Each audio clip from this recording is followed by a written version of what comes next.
¿Se ve, no? Bien. Sí, licenciada. Vamos a hablar de Hola. los efectos del sistema de conducción del corazón.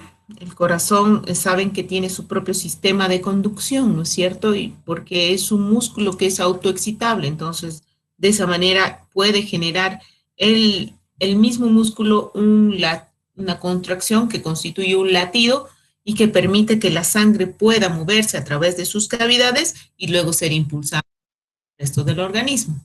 Entonces, este sistema eléctrico del corazón no es más que una serie de fibras musculares especializadas que son capaces de autoexcitarse y está compuesto por un grupo de fibras que se constituyen el nódulo sinoatrial o nódulo SA, que está ubicada en la parte superior de la aurícula y del que van a partir una serie de fibras que conforman los tractos internodales y que van a permitir diseminar el impulso de este grupo de fibras excitables que es el nodo USA como el marcapaso y van a diseminar el impulso a través de toda la aurícula en este caso hasta la otra estructura importante que es el nódulo aurículo-ventricular que está en la unión aurículo-ventricular y que va a permitir la regulación de la contracción de la aurícula y del ventrículo, permitiendo que primero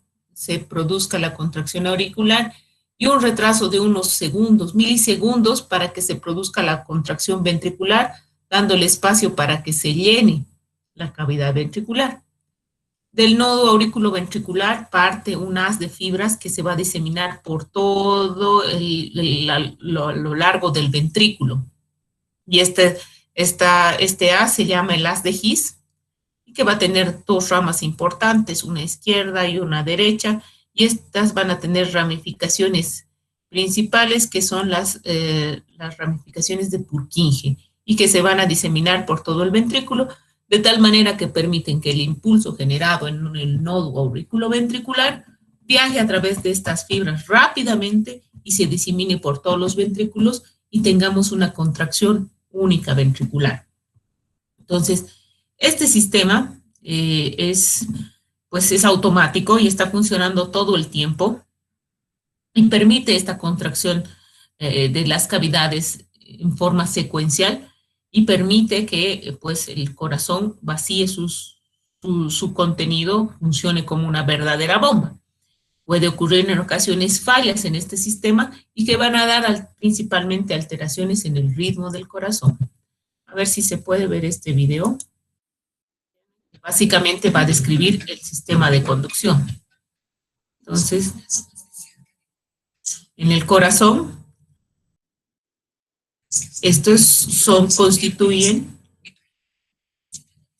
son células musculares especializadas, como hemos dicho, que van a servir como excitadores del proceso de contracción y ayudan a que se contraiga.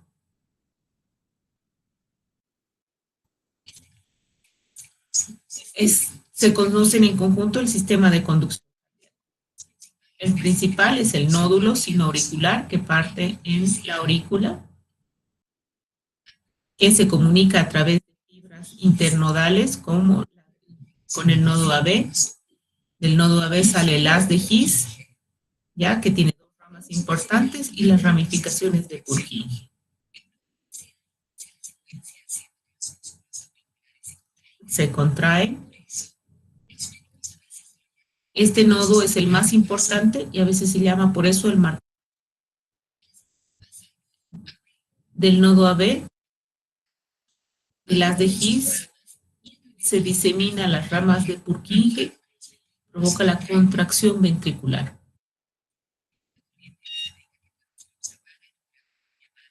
Este paso de la corriente del nódulo SA a la AB y la contracción se llama el trazado que se ve en el electrocardiograma.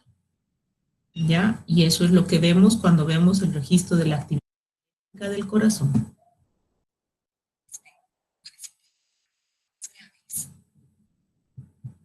Bien, entonces, este es una curvita del trazado del electrocardiograma que representa un latido cardíaco, ¿ya? Un latido cardíaco.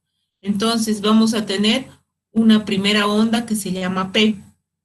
Esa onda P, que es una onda positiva, se llama cuando va hacia arriba, una onda positiva, representa la despolarización de las aurículas, es decir, cuando el nodo sinoauricular está activo y disemina todo el impulso a las aurículas.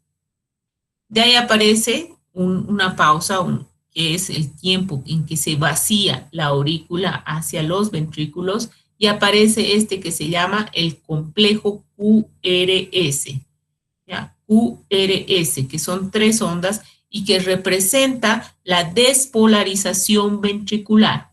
Es decir, el impulso llegó al nodo AB y del nodo AB se diseminó por todo el ventrículo. A eso se representa la curva QRS. De ahí hay otro intervalo que representa la contracción ventricular en sí, y aparece esta onda, que es la onda T. Ya es igual a una onda positiva que representa la recuperación o la repolarización de todo el músculo ventricular para iniciar un nuevo ciclo. ¿Ya? Entonces, este gráfico es una curva de una contracción. Normalmente el corazón se contrae más o menos entre 60 hasta 100 latidos, 100 veces por minuto. Entonces, esto se repite en esa frecuencia. Eso es una frecuencia normal y siempre tiene que tener este orden. No puede ser que primero aparezca el QRS o después el P, no. Siempre tiene que tener este orden porque es de acuerdo a eso la sangre se va a ir moviendo, por lo que hemos dicho, ¿no es cierto? Lo normal es esa frecuencia, 60, 100. Puede ser más rápido, pero mantener ese orden, o puede ser más lento, igual manteniendo ese orden, o a veces puede ser irregular, es decir, en ocasiones ser uno muy seguido al otro, y tener una pausa más larga, o ser mucho más lento, más rápido, irregular, ¿ya? Entonces, esto es lo que se observa cuando hacemos un electrocardiograma. La arritmia será una alteración, una irregularidad en ese ritmo normal del corazón, ¿ya? Ya sea más rápido, ya sea más lento, o ya sea... Esa alteración que cambie, no haya el orden entre P, Q, R, S, T, genera una alteración también en la distribución de la sangre, puede generar hipotensión, puede generar una insuficiencia cardíaca y puede generar shock. Entonces es importante que siempre tenga que tener este orden para que sea normal. Nuevamente recordando la onda P, que es una onda positiva hacia adelante, y la onda P representa la despolarización auricular y tiene un segmento PQ que representa la contracción auricular. Después aparece el segmento QRS que representa la despolarización ventricular, y hay un intervalo ST que representa la contracción ventricular para aparecer después una onda T, ¿ya? Que representa la repolarización ventricular, y de ahí está nuevamente listo el corazón para un nuevo ciclo, es decir, otra vez PQRS, ¿ya? Entonces, las arritmias pueden tener distintos ciclos, orígenes. Pueden venir desde las aurículas, los ventrículos, pueden ser también clasificadas de acuerdo a su origen, a su frecuencia, pueden ser rápidas o lentas, o también a su modo de presentación, pueden ser paroxísticas o crónicas. Básicamente nos vamos a referir a las que se producen de acuerdo a la frecuencia cardíaca. Las rápidas o taquicardias son aquellas que se producen por una frecuencia cardíaca muy acelerada, más de 100 latidos por minuto. Y las lentas o bradicardias son aquellas que se producen con una frecuencia cardíaca menor de 60 latidos por minuto. Las del origen no vamos a usar esa clasificación, ni tampoco el modo de presentación, es decir, las paroxísticas, que son súbitas, y las crónicas de carácter permanente. Ya nos vamos a dedicar solo a la clasificación por su frecuencia. Entonces, las arritmias tienen una serie de causas y hay distintos motivos por el que se puede producir una alteración en el ritmo regular del corazón. Causas que pueden ser sistémicas o incluso también cardíacas. Entre las causas sistémicas pueden ser, por ejemplo, un nivel anormal de potasio u otras sustancias en el organismo. Ya los iones potasio, calcio participan en la contracción muscular, entonces si hay un desequilibrio en esto, también va a haber un desequilibrio en la contracción, en la relajación muscular. Otra causa puede ser propia del corazón, que haya un área del corazón que esté dañado, haya sido por un infarto miocárdico, un área de isquemia miocárdica, que genera que esas fibras descarguen en forma anormal. Una cardiopatía congénita presente desde el nacimiento que genere también una anormalidad en el músculo cardíaco o una insuficiencia cardíaca en el corazón está muy debilitado, el músculo muy dilatado y no permite también la diseminación del estímulo adecuado y genere alteraciones en el ritmo. ¿Ya? Las arritmias también pueden ser causadas por otras sustancias o medicamentos, como ser el alcohol, la cafeína o ciertas drogas, algunos medicamentos que se usan para el manejo de la presión arterial, la nicotina, algunas drogas estimulantes del sistema nervioso central y algunos medicamentos utilizados para el manejo de la psicosis, de la depresión, pueden producir arritmias, ¿ya? En forma global, en forma general. Como les decía, vamos a dedicarnos a hablar de la clasificación de acuerdo a la frecuencia cardíaca. Entonces, vamos a ver primero las bradicardias o bradiarritmias. Son aquellas en las que la frecuencia de latido del corazón es menos de 60 latidos por minuto. El ritmo normal, hemos dicho, es de 60 a 100. Entonces, menos de 60 se llama bradicardia o bradiarritmia. Ya, usualmente esto se produce porque puede haber un retraso en el paso del impulso hacia la aurícula y el problema de esto es que puede que el corazón no bombee una cantidad de sangre necesaria, ¿ah? Que sea muy lento, sea muy lenta la distribución y esa puede producir síntomas de falta de oxigenación de los tejidos y el que más sangre necesita principalmente es el cerebro. Sin embargo, la bradicardia puede ser una manifestación normal, es decir, puede haber corazones que latan más lento, sobre todo en reposo, y eso es propio de corazones adaptados al ejercicio, es decir, que tiene una buena reserva cardíaca. ¿Se acuerdan de lo que hemos hablado de la reserva cardíaca? Entonces, cuando el corazón está en reposo, su frecuencia cardíaca puede ser baja, 50 latidos por minuto, y eso le da un margen mayor de poder incrementar la frecuencia cardíaca, de tener más fuerza de contracción en situaciones de actividad, o sea, tiene una mayor reserva cardíaca, ¿ya? Esto es como se vería en el electrocardiograma una bradiarritmia. Este es un trazado normal, y aquí otra vez está el PQRST. ¿Ya? Y si uno cuenta cuántos aparecen, pues en realidad este paciente tiene una frecuencia alrededor de 65, 70, es lo más o menos normal. Y si ustedes ven, por cada latido normal hay menos de uno, ¿no es cierto? Aparecen más lentamente, ¿ya? Pero de alguna manera mantienen esa distribución. Eso se llama bradicardia. Ahora, ¿por qué se producen las bradicardias? Distintos factores que pueden afectar el corazón, la función miocárdica. Dentro están las cardiopatías mismas, una isquemia, un infarto. También puede producirse por una arteriopatía coronaria, un infarto, como decíamos, una alteración del sistema de conducción, o también puede producirse por algunos medicamentos, por ejemplo, medicamentos que disminuyen la frecuencia cardíaca o medicamentos que se utilizan para el manejo de la presión arterial. Puede producirse por un estímulo vasovagal, un estímulo simpático intenso, ¿ya? Y pueden producirse también por otras causas como un hipotiroidismo severo, puede producir una bradicardia. La bradicardia, cuando es fisiológica, es decir, cuando es parte de la función cardíaca normal, usualmente es asintomática, es decir, no pasa nada, el paciente es un hallazgo, tú lo escuchas una menor frecuencia, pero no tiene ningún síntoma. Se habla que esta bradicardia puede ser grave cuando presentan síntomas. ¿Y qué síntomas pueden presentar? Los síntomas más frecuentes son dolor torácico, la disnea, el compromiso de conciencia o el síncope, la fatiga, el mareo. Ya esos síntomas que son propios de la falta de distribución de sangre a los tejidos, porque el corazón late muy lento. Y los signos que podemos ver va a ser hipotensión ortostática, es decir, el paciente se levanta de su silla o de la cama, se levanta y se marea y puede desmayarse.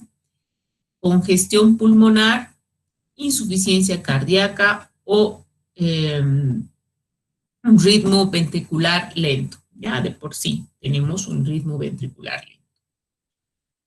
El tratamiento de la bradicardia es básicamente corregir este ritmo del corazón y eso implica el uso de un marcapaso, instalación de un sistema de marcapaso que permita que el corazón retome la frecuencia normal. Es decir, como darle una ayuda a nuestro marcapaso fisiológico. La otra patología es la taquicardia o taquiarritmia, que es todo ritmo cardíaco con un latido superior a 100 por minuto. ¿Ya? Entonces aquí así se va a ver el ritmo normal, como ven, uno tras otro. Y este es un trazado de una taquicardia. Ven, por cada uno hay 1, 2, 3, 4, 5, 10. Entonces, una frecuencia muy rápida. Y puede tener esta estructura o esta a veces no da suficiente tiempo para que haya este espacio entre una onda y otra, que es el llenado ventricular. Entonces, ese es uno de los problemas que ocurre en la taquicardia. ¿Cuál es la causa? Usualmente la taquicardia puede ser normal como una respuesta al ejercicio. Cuando nosotros corremos, hacemos actividad física, es normal que la frecuencia cardíaca aumente más de 100. Ya, eso es una reactividad normal al ejercicio. Eso también va a depender del tipo de corazón. Como le digo, hay unos corazones muy bien entrenados que tienen una gran reserva cardíaca, entonces toleran más el ejercicio. Puede producirse una taquicardia, el consumo de ciertos estimulantes como el café, el té, el alcohol, el tabaco. Puede producirte una taquicardia cuando haya ansiedad, estrés, nerviosismo y esto es relacionado con el aumento de la secreción de catecolaminas, ¿ya? Y la parte simpática. También se puede ver cuando usamos dosis excesivas de fármacos anticolinérgicos como la atropina, en la insuficiencia cardíaca, en la trombosis venosa profunda, en la isquemia miocárdica, por la fiebre que viene a ser casi fisiológica, a la anemia, la hipovolemia, la hipoxia, la hipotensión o el shock, también pueden producir taquicardia como método para que el corazón bombee más sangre. Ahora, habitualmente la taquicardia, si es por ejercicio, es bien tolerada, no produce síntomas, pero los síntomas asociados a taquicardia que son patológicos son el mareo, la disnea, el pulso rápido, las palpitaciones, el dolor torácico, puede llegar a un desmayo, un síncope, una debilidad y un vértigo. Todo igualmente asociado a una baja distribución sanguínea, porque el corazón se contrae tan rápido que no llega a llenarse ni vaciarse adecuadamente. ¿Ya? Entonces, mareo, disnea, pulso rápido, palpitaciones, dolor en el pecho, síncope, debilidad y vértigo son algunos síntomas que puede presentar el paciente con taquicardia.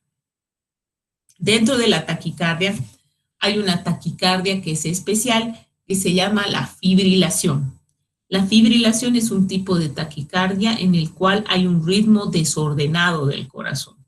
Ya normalmente, como le hemos mostrado, aparece una onda P, un QRS y una onda T. En este sentido, es el trazado normal. Cuando aparece la taquicardia, también mantiene el trazado normal, pero cuando empieza a fibrilar, lo que ocurre es que se pierde esa organización de las ondas y aparece un trazado rápido y caótico, desordenado. Cuando el corazón fibrila, implica una contracción casi en el mismo lugar y que la sangre difícilmente pasa de una cavidad a otra. Ahora, dependiendo a qué área del músculo, a qué cavidad afecte, vamos a tener fibrilación auricular o fibrilación ventricular. La fibrilación auricular es aquella que obviamente se genera en la aurícula. Esto usualmente pasa cuando el nódulo AB pierde el control y aparecen varias otras fibras que empiezan a descargar. Y esto produce una actividad desordenada en las aurículas. Empiezan a latir cada fibra por sí sola, no hay un control del nódulo y esto produce que la aurícula se contraiga como si estuviera contrayéndose cada fibrita, ¿ya? Y eso hace que no se impulse adecuadamente la sangre. ¿Qué va a ocurrir? Que la sangre que dentro de esta aurícula no va a ser impulsada adecuadamente a la otra cavidad y esto va a quedar dilatada y solamente va a pasar alguna cantidad de sangre por gravedad, pero la mayor parte de la sangre quedará estancada en la aurícula.